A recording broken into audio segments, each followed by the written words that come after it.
What's up everybody? Josh, starterringetterbusiness.com. Today we're going to show you how to do a custom miter on some box cutter. So let's get going.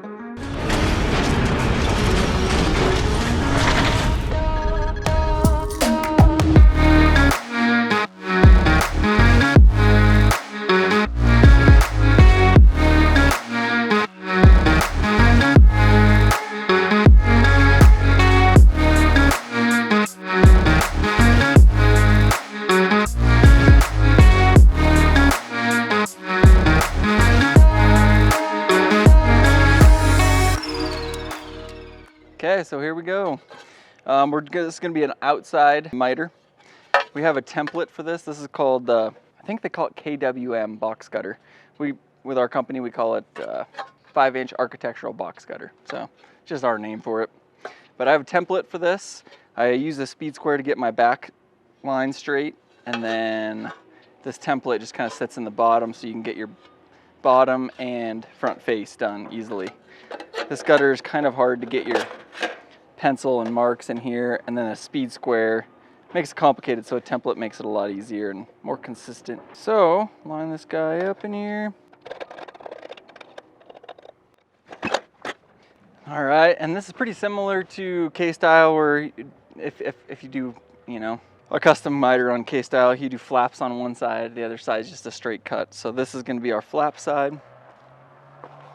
So I'm going to leave 1 inch from my pencil mark. Top edge just gets cut flush. So I just stay about an inch, 3/4 to an inch away from my pencil. That way it gives me room to make the flaps. A lot of times I'll go a little long, and that way I can kind of clean it up when I'm done. So the way that I kind of learned how to do this is you just visualize where this gutter hits. So this line is going to be right where this other gutter sets on this gutter on the outside. So these flaps, you need relief cuts for each area. The gutter is going to come straight into this line, so that means, and this is going to sit on the inside. So I had to cut right to my pencil there, and then I'll make a front flap.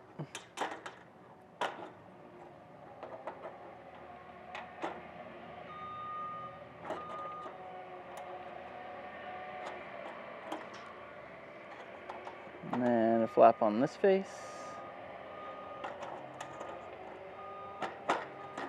And one here. Okay. And then these Malco seamers are probably my favorite. They make them in 3 and 6 inch widths.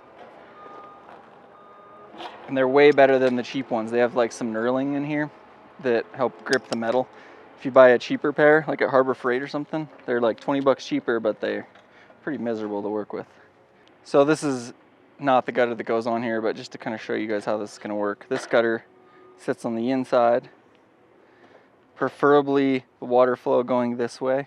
So this feeds into this gutter. So once you get it up there, you kind of force it together and rivet everything. So we'll show you that here next. All right, so here we go. We got this up on the building. This is a little bit different than normal. They're putting a flat roof on this, new construction. So we're hanging this and then they're draping the flat roof into the gutter. So normally you do this under a drip edge, but in this situation, we're not. So kind of got this mocked up and ready to put together. I leave just a little bit of space in between my one end so I can slide my next gutter in, just barely anything, like an 1/8 of an inch or less. So usually what I start doing is I'll start from this corner, kind of get everything nice and flush over here, get my corner tack together. Then I'll put my level in. Check the level. We're flowing all of this behind me here, so get that straight. So now I have a point of reference with this screw, so I can hinge it on that screw to get my my level.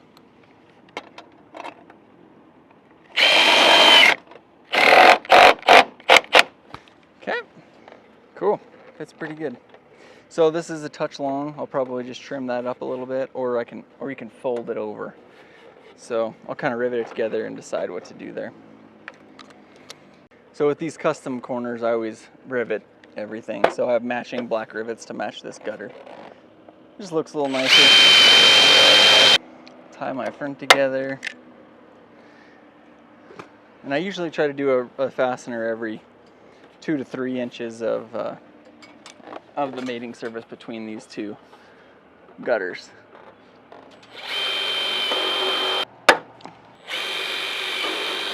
Another thing I like to do is put a little bit of pressure on the inside when I'm doing these, because they will, if you're pushing, it bows this up a little bit, and then it'll clamp it with that bow in it, the rivet will. So I'll kind of straighten this out with my screwdriver. Get all that looking like one piece of metal. So yeah, I think I'll just fold this around. So in order to do that, I need a little relief cut right here. And then I'll just use the bottom of my screwdriver is usually what I'll use. You can use a flat headed hammer, but just kind of tighten that gap up a little bit.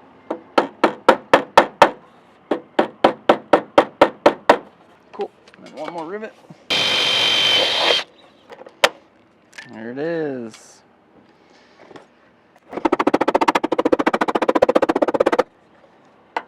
And you can kind of tighten all your gaps up with a screwdriver.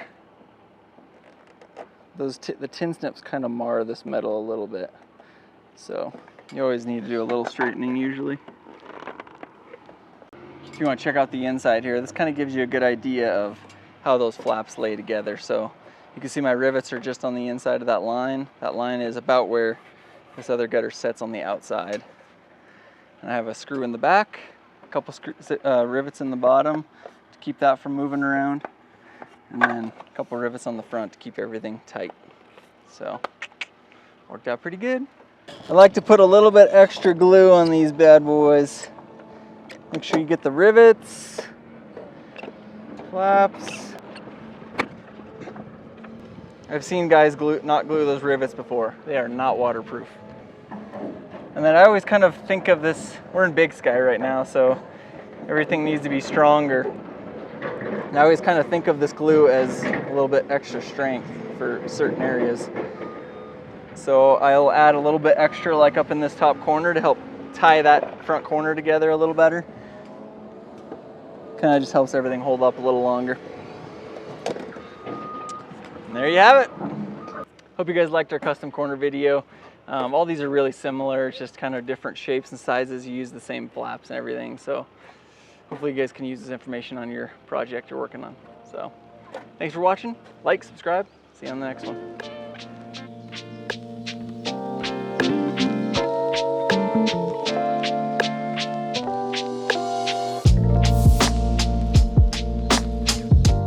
Out for the weekend. I gotta go. You ready?